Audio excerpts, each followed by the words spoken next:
बिस्मिल्लाहिर्रहमानिर्रहीम। Dear students, उम्मीद है आप लोग खैरियत से होंगे।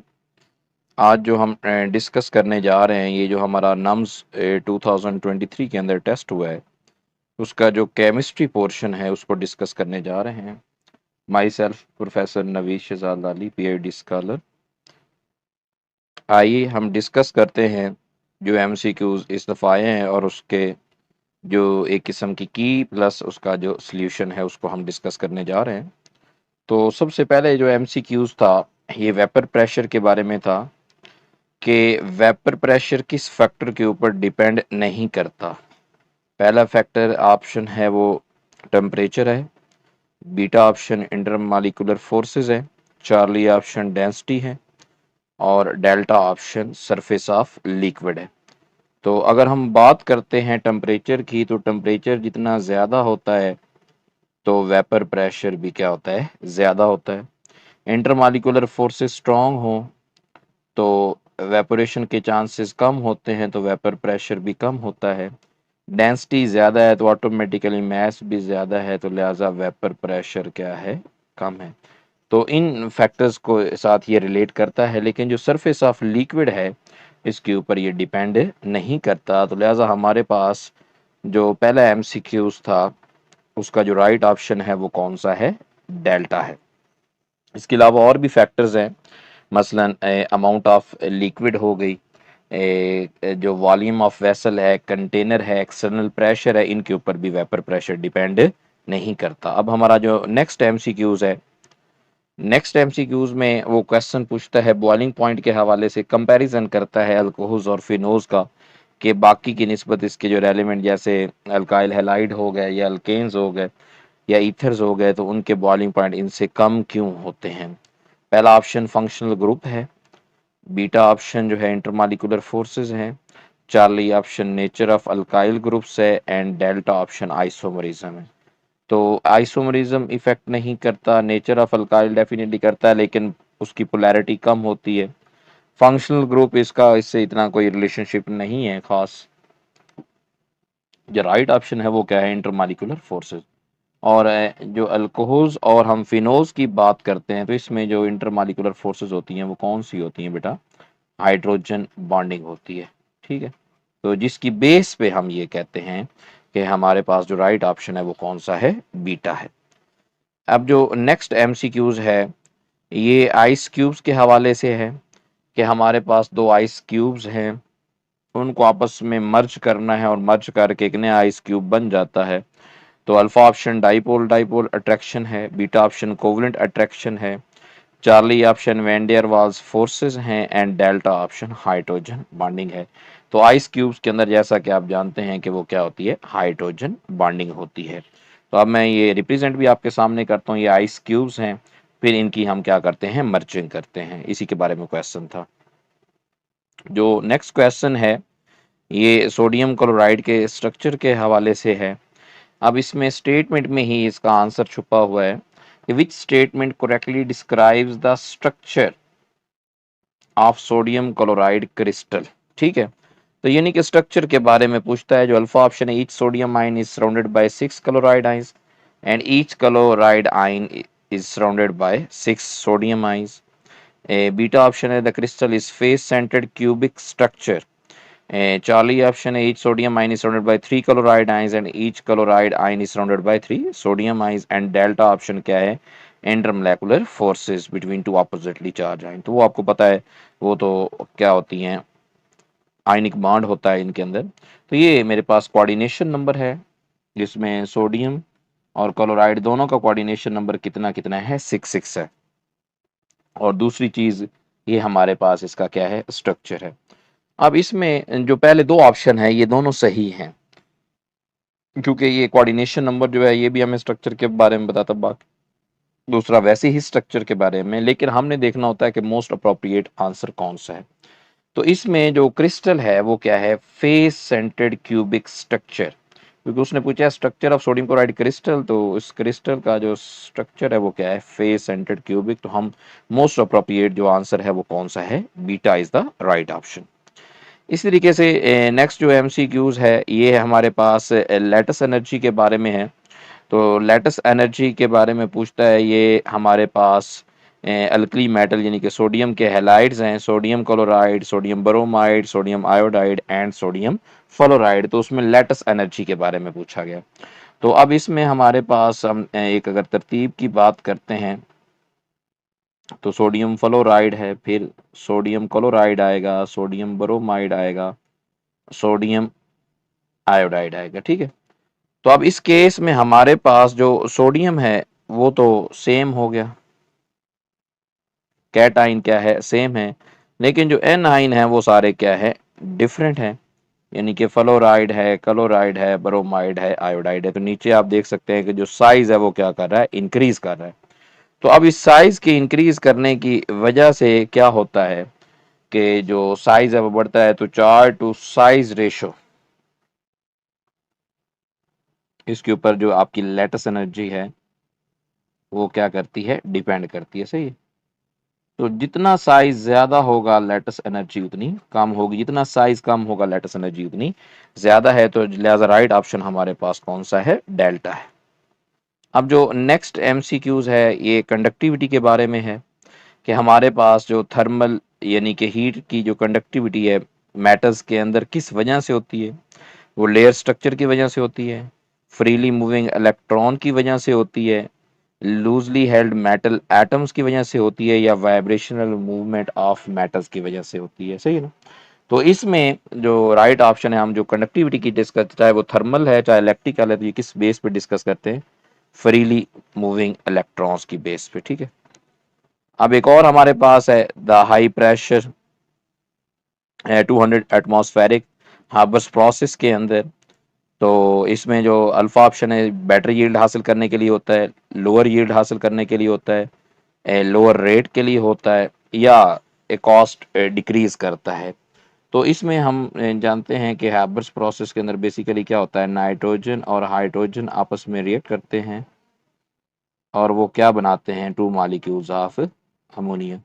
और इसमें जो हमारे पास इस रिएक्शन की कंडीशंस हमने पढ़ी हुई है वो क्या है कि एक तो कैटलिस्ट आयरन हम यूज़ करते हैं और टेम्परेचर 400 से 450 नॉर्मली यही रेंज यूजली यूज़ करते हैं। और जो हमारे पास प्रेशर होता है ये क्या होता है, 200 एटमॉस्फेरिक से लेकर 300 एटमॉस्फेरिक की रेंज में हम यूज करते हैं। एक तो बात यह है, अकॉर्डिंग टू डी चैडलियस प्रिंसिपल, अगर रिएक्टेंट्स के मोल्स ज़्यादा हों तो प्रेशर बढ़ाने से रिएक्शन किधर जाता है, फॉरवर्ड डायरेक्शन में। और मेन चीज़ ये है कि इसमें ये क्यों है। तो ये एक ग्राफ है जो इसका हमारी बुक में गिवन है, परसेंटेज यील्ड के हवाले से। वाई एक्सिस के ऊपर परसेंटेज यील्ड, एक्सिस के ऊपर टेम्परेचर है। तो इसमें यहाँ पे ये निशान इंडस्ट्रियल कंडीशंस जो मेंशन है, तो ये नॉर्मली देखें 200 से लेकर 300 की रेंज जो प्रेशर की है इसके अंदर है। और नीचे अगर आप टेम्परेचर की बात करते हैं तो ये 400 450 के रेंज में यहीं पे ये फॉल कर रहा है। तो ये इसके ऊपर जो हम परसेंटेज यील्ड की बात करते हैं वो क्या होती है, मैक्सिमम। और ये इसमें तकरीबन जो टोटल यील्ड हम पढ़ते हैं बुक में हमारी लिखी हुई है वो कितनी लिखी हुई है, 35% लिखते हैं। सही है।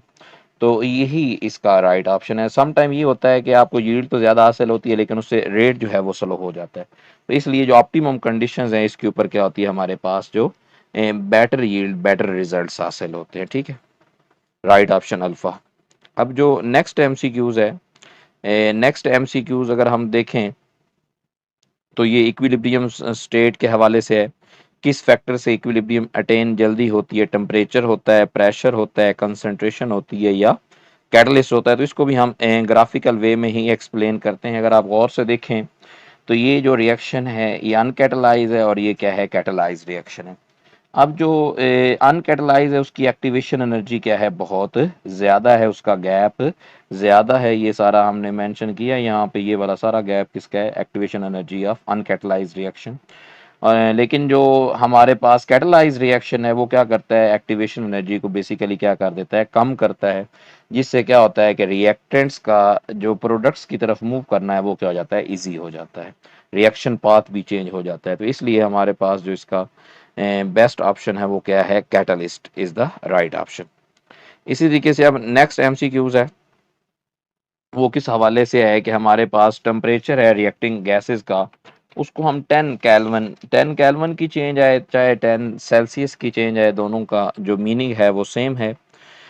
इसमें डबल हो जाएगा, 3 टाइम्स हो जाएगा, 4 टाइम्स हो जाएगा, डेल्टा 5 टाइम्स होगा। तो 10 केल्विन या 10 सेल्सियस की जो चेंज है वो रिएक्शन रेट को 2 टाइम्स बढ़ाती है, यानी कि डबल करती हैं। तो लिहाजा राइट ऑप्शन कौन सा है? अल्फा है। अब जो नेक्स्ट एमसीक्यूज है वो हमारे पास minimum amount of energy required by the colliding particles for effective collisions. Effective collisions वो होती हैं जिसके अंदर आपके पास क्या बनती है? प्रोडक्ट बनती है। उसको एक्टिवेशन एनर्जी कहते हैं, लैटिस एनर्जी कहते हैं, बॉन्ड एनर्जी कहते हैं, या हाइड्रेशन एनर्जी कहते हैं। तो इसको भी हम ग्राफ की मदद से समझेंगे। ये हमारा रिएक्टेंट है और ये हमारी ट्रांजिशन स्टेट। तो इस तक पहुंचने के लिए जो एनर्जी रिक्वायर्ड होती है, this is called activation energy. हाँ, अगर रिएक्शन एक्सोथर्मिक है उसके लिए कम एनर्जी चाहिए होती है, एक्टिवेशन एनर्जी। अगर एंडोथर्मिक है तो उसके लिए बहुत ज़्यादा एनर्जी चाहिए होती है। तो इफेक्टिव कोलाइजेंस जिसमें प्रोडक्ट फॉर्मेशन होती है। तो लिहाजा हमारे पास जो राइट ऑप्शन है वो कौन सा है? Activation energy. अब जो नेक्स्ट है ये हमारे पास स्टेट फंक्शन और पाथ फंक्शन के बारे में है। अब इसमें हम देखते हैं कि हमारे पास which of the following is not a state function. Pressure है, वर्क है, वॉल्यूम है, एंड टेम्परेचर है। प्रेशर को हम डेल्टा पी P2 - P1 लिखते हैं। वॉल्यूम को delta V is equal to V2 - V1 लिखते हैं, जबकि टेम्परेचर को डेल्टा T। तो ये सारे क्या होते हैं? स्टेट फंक्शंस होते हैं। Mass by work done, work हो गया। इसके अलावा जो हम हीट डिस्कस करते हैं, सही है ना, तो ये दोनों क्या होते हैं? पाथ फंक्शंस होते हैं। ये स्टेट के ऊपर डिपेंड नहीं करते, रिएक्शन मैकेनिज्म के ऊपर डिपेंड करते हैं। तो लिहाजा राइट ऑप्शन बीटा है। अच्छा, नेक्स्ट जो हमारे पास एमसीक्यूज है, ये एक इक्वेशन दी गई है। मैग्नीशियम आयन है, गैसियस आयन और ऑक्साइड आयन है, तो मिलके क्या बना रहे हैं? मैग्नीशियम ऑक्साइड बना रहे हैं। तो अब इसमें जो अल्फा ऑप्शन वो ऑटोमाइजेशन है, बीटा ऑप्शन न्यूट्रलाइजेशन है, चार्ली लेटस एनर्जी है, एंड डेल्टा है सोल्यूशन। ऑटोमाइजेशन में तो गैसियस एटम बनते हैं, न्यूट्रलाइजेशन में एसिड और बेस रिएक्ट करते हैं। तो यहाँ पे जो राइट ऑप्शन है वो क्या है? Lattice energy. तो लेकिन यहाँ पे इसको क्या करना चाहिए था? सॉलिड देना चाहिए था। 1 मोल ऑफ या 1 mole of gas solid compound जो भी बनता है, सही है। तो lattice energy is the right option. अब नेक्स्ट जो है कि एमसीक्यूज है, इसमें नाइट्रिक ऑक्साइड है, रिएक्ट्स विद ओजोन। तो इसका ऑर्डर ऑफ रिएक्शन क्या होना चाहिए? सेकंड, थर्ड, फर्स्ट या जीरो? तो अगर हम इसको देखें रिएक्शन को, हमारी ये बुक के अंदर मेंशन है कि आपके पास जो NO है ये रिएक्ट करता है ओजोन के साथ। तो ये मिल के क्या बनाता है? नाइट्रोजन का डाइऑक्साइड बनाता है और साथ में क्या बनाता है? ऑक्सीजन। तो जब हम इसका रेट एक्सप्रेशन चेक करते हैं तो उसमें NO यानी कि नाइट्रोजन मोनोऑक्साइड या नाइट्रिक ऑक्साइड, और साथ में क्या होती है? ओजोन। ठीक है। तो अब इसमें जब हम देखते हैं तो ये भी फर्स्ट ऑर्डर है, ये भी क्या है? First order. तो जब हम ऑर्डर की बात करते हैं तो 1 + 1 इज इक्वल टू 2। तो लिहाजा हमारे पास जो राइट ऑप्शन है वो क्या है? सेकंड ऑर्डर है। ठीक है। अब जो नेक्स्ट एमसीक्यूज है ये एनोड और कैथोड के बारे में है। हम इलेक्ट्रोलिसिस प्रोसेस पढ़ें, चाहे इलेक्ट्रोलिटिक सेल पढ़ें, चाहे गैल्वानिक पढ़ें, तो एक बेटा बात हमेशा याद रखनी है, एनोड पे हमेशा ऑक्सीडेशन होनी है और कैथोड पे हमेशा क्या होनी है? रिडक्शन होनी है। सही। ऑक्सीडेशन, लॉस ऑफ इलेक्ट्रॉन आप करेंगे, और इधर क्या होगा? Gain of electron. ठीक है। तो उसने बात किसके बारे में पूछी है? रिडक्शन के बारे में। तो लिहाजा राइट ऑप्शन कौन सा है? बीटा है। मसलन सोडियम क्लोराइड की हम बात करते हैं, सोडियम आइंस है और आपके पास क्या है? Chloride ions. तो हम अगर बात करते हैं कैथोड, तो कैथोड के ऊपर चार्ज क्या होता है? नेगेटिव। इस नेगेटिव के पास कौन जाएगा?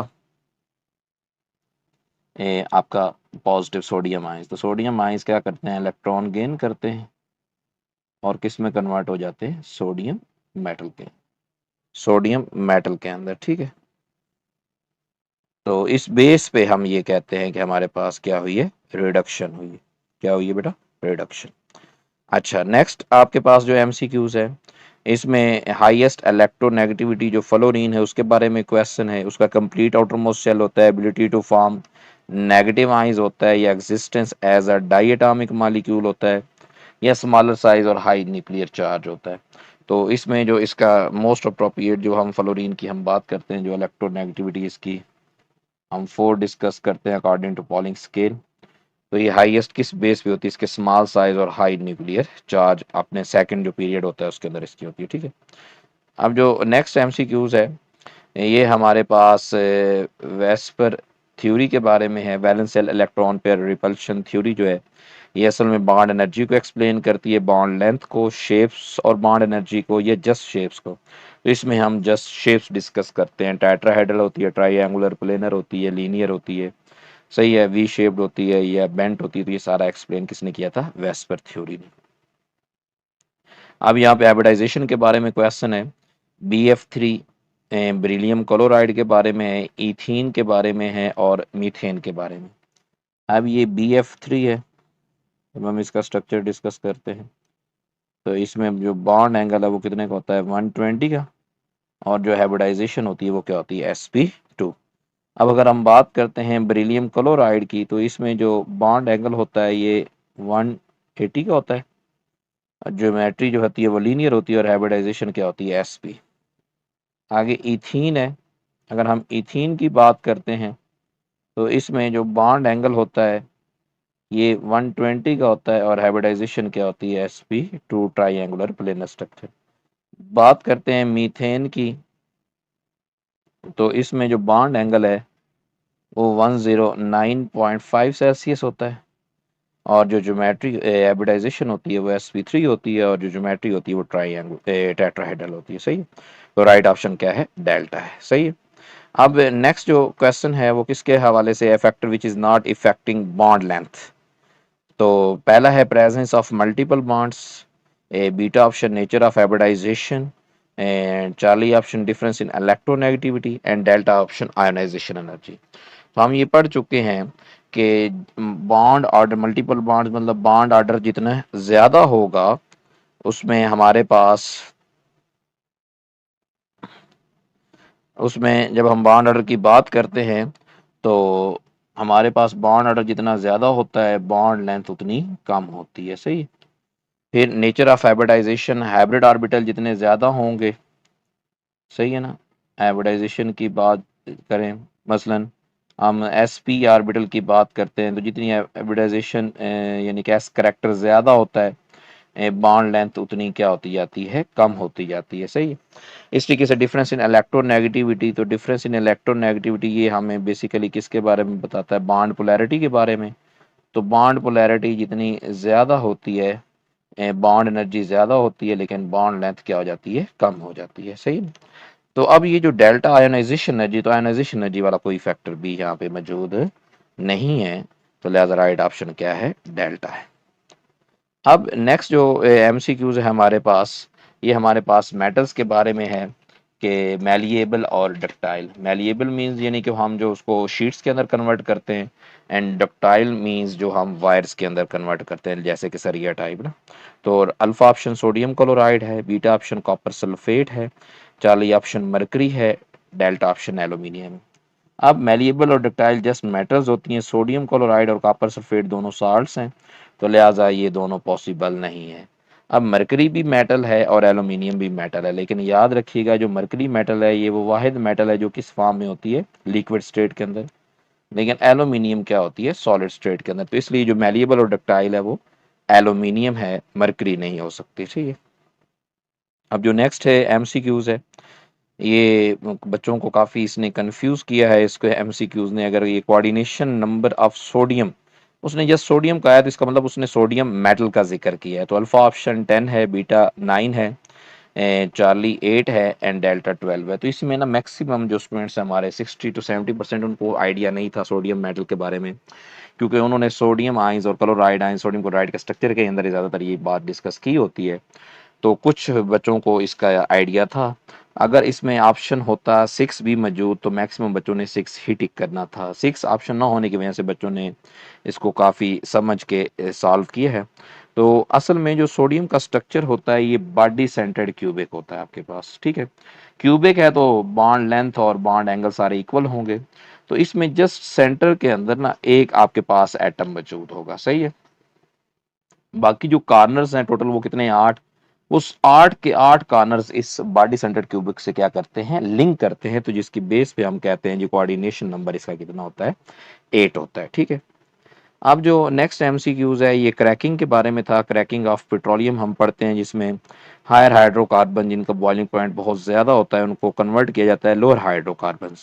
इसका असल में मकसद जो हम डिस्कस करते हैं हमारी बुक के मुताबिक, जो ज़्यादा हमारा इसका चांस था वो किस वजह से था, ताकि हमें पेट्रोल यानी कि गैसोलीन की जो परसेंटेज है वो ज़्यादा हो। तो इसमें वो कहता है बेस्ट क्वालिटी किस में बनता है, तो थर्मल होती है, कैटालिटिक होती है, स्टीम होती है और रेडिएशन। रेडिएशन तो हम इसमें नहीं करते, बाकी तीनों टाइप्स किसकी हैं, क्रैकिंग की हैं। लेकिन हम देखते हैं कि जो स्टीम और जो कैटालिटिक क्रैकिंग है, सॉरी थर्मल क्रैकिंग है, तो स्टीम के अंदर भी ज़्यादातर जो है वो अनसैचुरेटेड 7 प्रोडक्ट्स बनती हैं, अनसैचुरेटेड हाइड्रोकार्बन्स बनते हैं। और जो थर्मल हैं इसमें भी ज़्यादातर क्या बनते हैं, अनसैचुरेटेड। तो इसमें जो हमने देखा है जो कैटालिटिक क्रैकिंग है जो कि सिलिका और एलुमिना कैटलिस्ट की मौजूदगी में हो रहा है, साथ में हम उसको हीट करते हैं, तो इसमें जो best quality high octane number fuel हमें हासिल होता है। तो लिहाजा राइट ऑप्शन हमारा कौन सा है, बीटा है। अब जो नेक्स्ट एमसीक्यूज है ये क्लासिफिकेशन ऑफ ऑर्गेनिक कंपाउंड के हवाले से था। इसमें जो हमारे पास होमोसाइक्लिक है यानी कि कार्बोसाइक्लिक की इसको हम कहते हैं, ठीक है, तो इसके हवाले से क्वेश्चन था, यानी कि जिसमें जस्ट रिंग के अंदर कार्बन मौजूद होगी, कोई और एटम मौजूद नहीं होगा।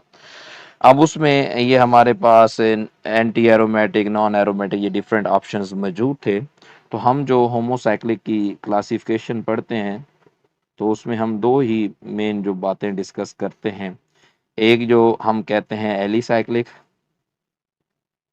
और दूसरा हम क्या कहते हैं, एरोमेटिक। एलिसाइक्लिक में हमारे पास साइक्लोप्रोपेन है, साइक्लोब्यूटेन है, साइक्लोहेक्सेन है, ये सारे एग्जांपल्स डिस्कस करते हैं। लेकिन एरोमेटिक में हम जो बेंजीन कंटेनिंग रिंग कंपाउंड्स हैं इनकी डिस्कशन करते हैं। सही है, ये फिनोल वगैरह। सही है, तो लिहाजा राइट ऑप्शन कौन सा है हमारे पास, alpha is the right option.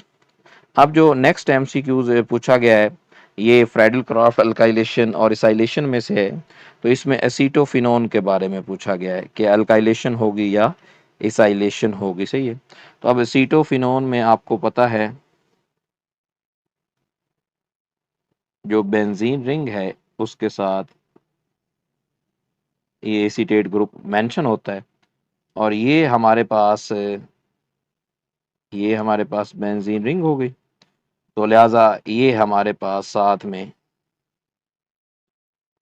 Acetyl chloride मौजूद होता है। ठीक है।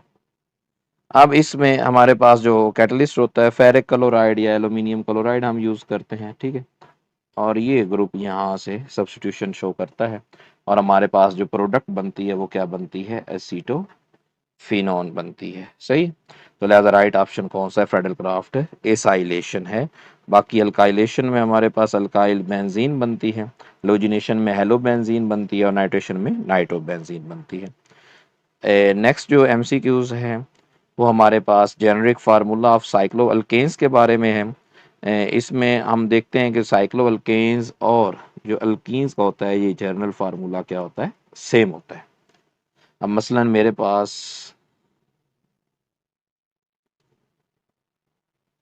ये है साइक्लोप्रोपेन, तो इसमें देखिए कार्बन 3 है और हाइड्रोजन कितनी है, 6। और अगर हम यही बात अप्लाई करते हैं साइक्लोब्यूटेन के ऊपर तो उसमें कितनी है, कार्बन 4 है और हाइड्रोजन 8 है। तो लिहाजा राइट ऑप्शन हमारे पास कौन सा है, beta is the right option. अब ये हमारे पास which of the following reactions differentiate alcohols from phenol, इसके ऊपर काफ़ी डिस्कशन हुई है दोस्तों के साथ। काफ़ी दोस्त कंफ्यूज भी थे।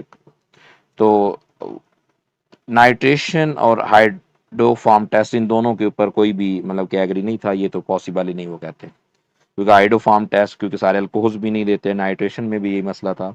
अब मसला था लोकस टेस्ट और हेलोजिनेशन। ठीक है, लोकस टेस्ट वो कहते, कुछ का राय थी कि लोकस टेस्ट होगा, कुछ की राय थी कि हेलोजिनेशन होगी। तो जब इसको हमने फर्दर मज़ीद हायर जो ऑर्गेनिक की बुक्स हैं, अथेंटिक बुक्स, उनको भी जब स्टडी किया तो हम फाइनली इस नतीजे पे पहुंचे हैं कि जो हमारा इसका राइट ऑप्शन है वो कौन सा है, हेलोजिनेशन है। क्यों? क्योंकि इसमें जो हमारे पास अल्कोहल्स होते हैं, वो जो हमारा ब्रोमीन वाटर टेस्ट है वो नहीं देते। ठीक है, इसमें कोई किसी किस्म की कोई प्रेसिपिटेशन का कंसेप्ट मौजूद नहीं है। लेकिन जब हम फिनोल को ब्रोमीन वाटर टेस्ट इसका परफॉर्म करते हैं तो इसके नतीजतन हमारे पास जो प्रोडक्ट बनती है वो क्या बनती है, ट्राई ब्रोमोफिनोल। अब ये जो ट्राई ब्रोमोफिनोल था, इसने क्या किया, हमारे पास ये ट्राई ब्रोमोफिनोल के वाइट प्रेसिपिटेट बनते हैं। सही। तो ये रिएक्शन जो था ये बेंजीन ने अल्कोहल ने शो नहीं किया था, लेकिन जो दूसरा फिनोल है वो ये रिएक्शन परफॉर्म करते हैं। तो लिहाजा हम इस सेंस में इसको कहते हैं कि halogenation is the right option. अब नेक्स्ट जो है हमारे पास रिएक्टिविटी ऑर्डर है। अब जब कार्बन और ऑक्सीजन का बॉन्ड टूटता है तो इसमें याद रखिएगा, कार्बन ऑक्सीजन के बॉन्ड को तोड़ने के लिए हमें किसकी ज़रूरत होती है, न्यूक्लियोफाइल की। अगर ऑक्सीजन हाइड्रोजन बॉन्ड टूटे तो इलेक्ट्रोफाइल। तो इस केस में हमारे पास जो न्यूक्लियोफाइल जब इसको ब्रेक करता है तो हमारे पास बेसिकली क्या बन जाता है, कार्बोकैटाइन बन जाता है। ठीक है, अब ये जो कार्बोकैटाइन बनता है तो इसकी जो स्टेबिलिटी हम पढ़ते हैं, टर्शरी सबसे टॉप पे होता है, उसके बाद सेकेंडरी होता है और उसके बाद क्या होता है, प्राइमरी। तो लिहाजा राइट ऑप्शन जो हमारे पास है वो क्या है, टर्शरी अल्कोहल की डिहाइड्रेशन वो कहता है, या रिएक्टिविटी जो सबसे ज़्यादा होती है उसके बाद सेकेंडरी है, और लास्ट वन पे क्या है, प्राइमरी है। नेक्स्ट जो एमसीक्यूज है, ये एक जनरल फार्मूला दिया गया है CnH2nO। तो ये जब हम फंक्शनल ग्रुप आइसोमर्स पढ़ते हैं तो उसमें हम देखते हैं, अब इसमें इसी फार्मूला को सपोज हमारे पास n की वैल्यू 1 है तो CH2O बन जाता है, और ये फार्मूला किसका है, फॉर्मल्डिहाइड का। सही। फॉर्मल्डिहाइड और कीटोन्स जो होते हैं एक दूसरे के फंक्शनल ग्रुप आइसोमर्स होते हैं, तो इनका और कीटोन्स का जनरल फार्मूला क्या होता है, सेम होता है। हम देखते हैं कि कीटोन्स के लिए मिनिमम 3 कार्बन का होना ज़रूरी है, तो C3H6O आएगा। तो ये क्या बना, CH3 एसीटोन, या इसको हम प्रोपानोन या डाइमिथाइल कीटोन भी कहते हैं। तो राइट ऑप्शन हमारे पास क्या है, चार्ली है। अब जो कार्बोक्सिलिक एसिड का जनरल फार्मूला है वो क्या होता है, CnH2n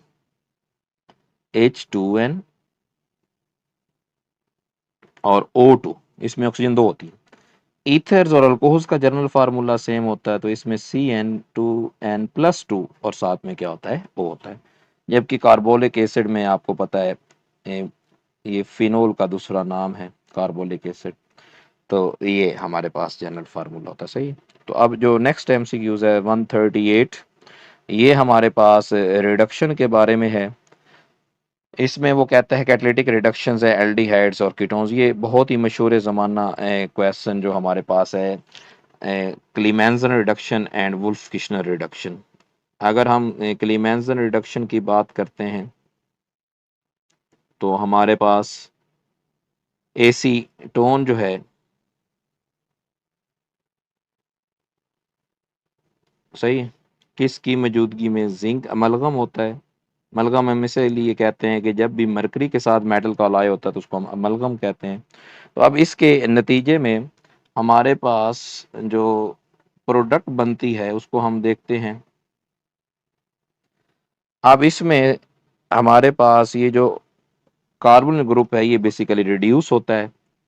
ये जो ऑक्सीजन मौजूद है यहाँ से 2 हाइड्रोजन लेके हमारे पास वो क्या बना देती है, वाटर बना देती है। जो बाकी 2 हाइड्रोजन बनती हैं तो वो यहाँ पे CH2, तो ये इस CH2 के अंदर ये रिड्यूस हो जाता है। तो ये हमारे पास क्या है, क्लीमेंसन रिडक्शन। अब यही बात अल्केन हमारे पास बनी है। अब ये मैं बात समझाता हूँ आपको। वुल्फ किश्नर रिडक्शन में हम ये करते हैं कि एसिड एल्डिहाइड है, हमारे पास क्या है, नेसेंट हाइड्रोजन है, और यही काम हाइड्राजीन और बेसिक कंडीशन के अंदर KOH, और साथ में हम इसको क्या करते हैं, हीट करते हैं।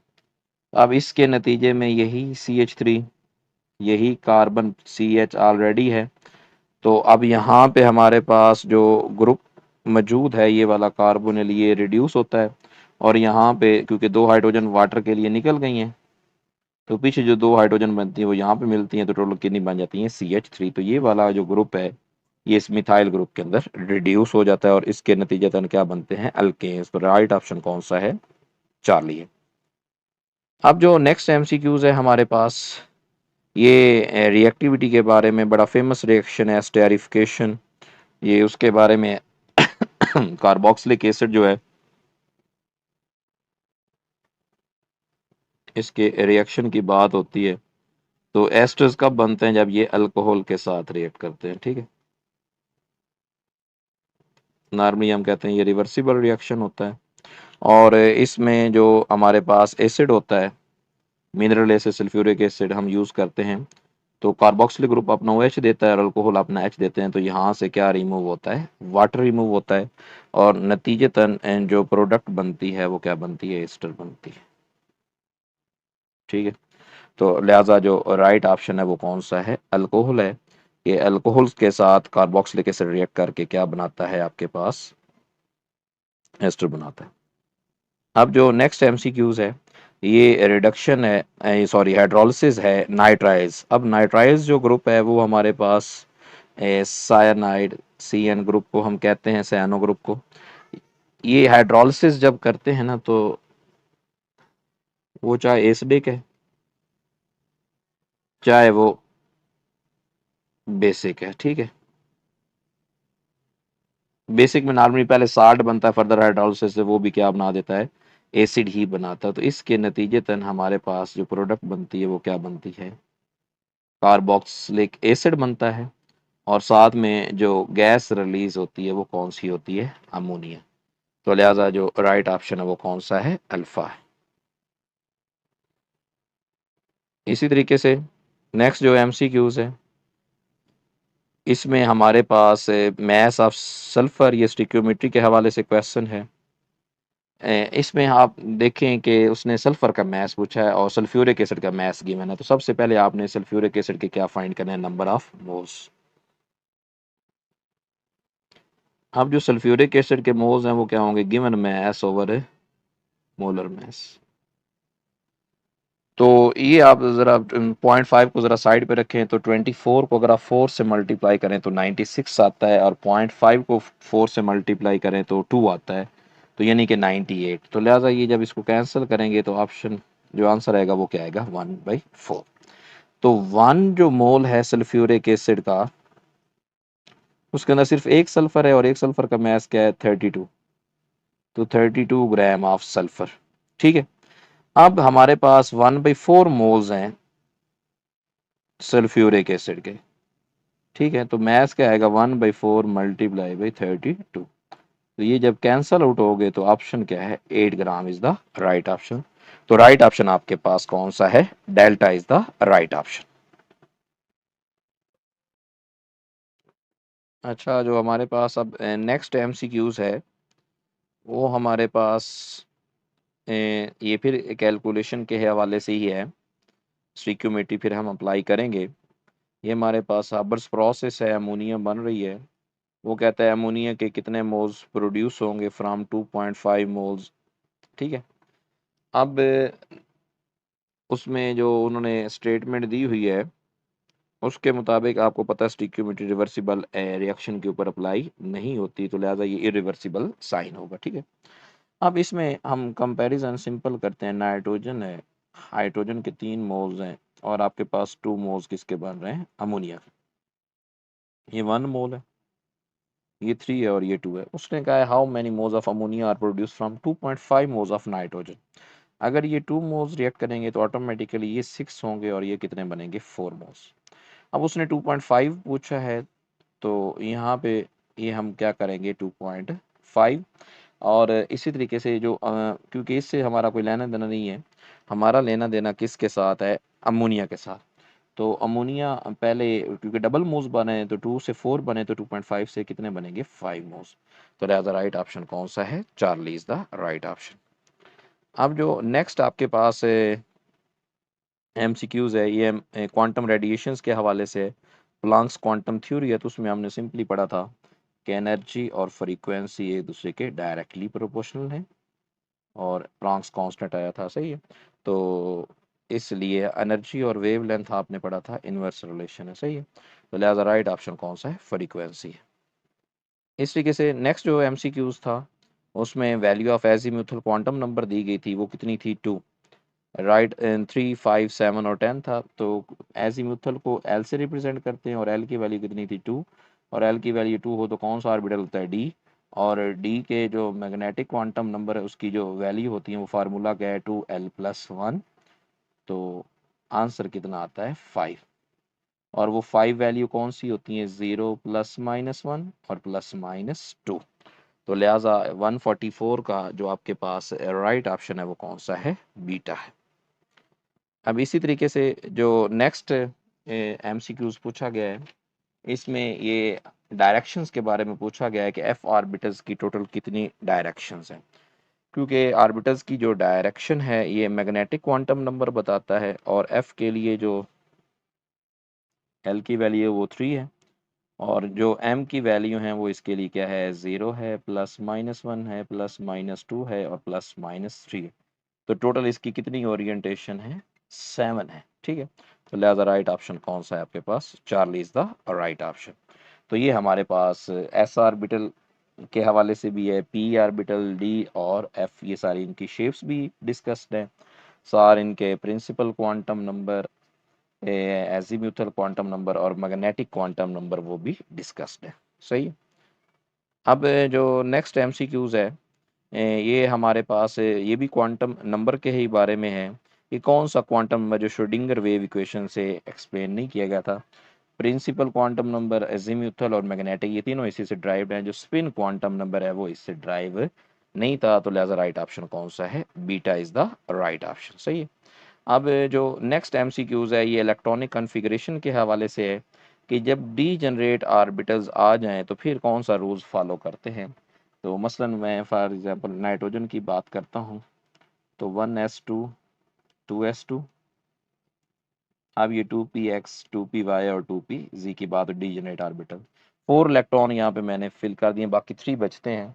तो अब इनकी इलेक्ट्रॉन की हम कहते हैं फिलिंग जो होती है वो 1/1 होती है। तो ये हम किसको फॉलो करते हैं, हुंड्स रूल को फॉलो करते हैं। तो लिहाजा राइट ऑप्शन कौन सा है, Charlie is the right option. अब इसमें नेक्स्ट जो एमसीक्यूज था ये गैसेस के बारे में, इसकी कांस्टेंट मूवमेंट, कांस्टेंट मोशन के बारे में है। तो ये हमें जो आइडिया दिया था ये kinetic theory, crystal field theory, molecular orbital theory और ट्रांजिशन स्टेट थ्योरी। तो ट्रांजिशन स्टेट थ्योरी तो काइनेटिक्स में हम इन्वॉल्व करते हैं, एमओटी वैसे हम पैरामैग्नेटिक बिहेवियर और बॉन्ड ऑर्डर फाइंड करने के लिए। क्रिस्टल फील्ड थ्योरी, क्रिस्टल्स जो फील्ड की सिपलेशन होती है। तो जो राइट ऑप्शन था वो कौन सा था, काइनेटिक थ्योरी ऑफ गैसेस। अब इसी तरीके से एस से यूनिट्स था प्रेशर का, तो इसमें हम जो एस से units millimetre of mercury, pascal, bar, torr. तो एस से यूनिट जो हम प्रेशर का डिस्कस करते हैं हम कहते हैं जी न्यूटन, मीटर के हवाले से भी हम कहते हैं न्यूटन पर मीटर स्क्वायर भी इसका यूनिट है, या क्योंकि 1 newton metre is equal to 1 pascal है, तो लिहाजा पास्कल भी हम एज ऐसे यूनिट लेते हैं। तो लिहाजा राइट ऑप्शन कौन सा था, बीटा था। और जो लास्ट एमसीक्यूज था, बोथ टेम्परेचर और वॉल्यूम ऑफ गैसेस डबल कर रहा है, तो प्रेशर के ऊपर क्या फ़र्क पड़ेगा, हम प्रिडिक्ट नहीं कर सकते। हाफ रिड्यूस करेगा, रिमेन्स अनचेंज, या डबल हो जाएगा। अब इसमें हमारे पास जो इक्वेशन है P V is equal to N R T, N is equal to 1 है हमारे पास। तो P V is equal to R T, और आर किसके बराबर होता है, पी वी ओवर टी के बारे में, सही। अब इसमें यहाँ पे आप गौर करते हैं, मैं P1 V1 over T1 is equal to P2 V2 T2 उसके हिसाब से भी कर सकता हूँ, लेकिन मैं सिंपल वे में यहीं पे डिस्कस करता हूँ कि हमने प्रेशर और क्योंकि बात पूछी है, तो इसमें अगर देखें तो प्रेशर किसके इक्वल होगा, T उधर चला गया, V इधर आके डिवाइड हो गया। अब वो कहता है टेम्परेचर भी डबल हो रहा है, और जो वॉल्यूम है वो भी क्या हो रहा है, डबल हो रहा है। अब जब टेम्परेचर और जो वॉल्यूम है, जब ये दोनों डबल हो जाएंगे, तो उसके हवाले से हमारे पास क्या होगा कि 2 और 2 से क्या हो जाएगा, कैंसिल हो जाएगा। तो वही टी ओवर वी बचा, यानी कि इसके ऊपर कोई इफेक्ट नहीं होगा। तो लिहाजा राइट ऑप्शन कौन सा है, चार्ली थी। तो बेटा ये हमारी जो डिस्कशन थी ये हमारी किसके हवाले से थी, नम्स जो 2023 का टेस्ट है उसके हवाले से थी।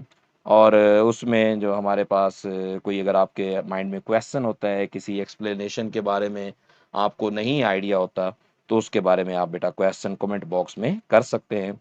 मज़ीद दुआओं में याद रखिएगा। अल्लाह हाफिज़।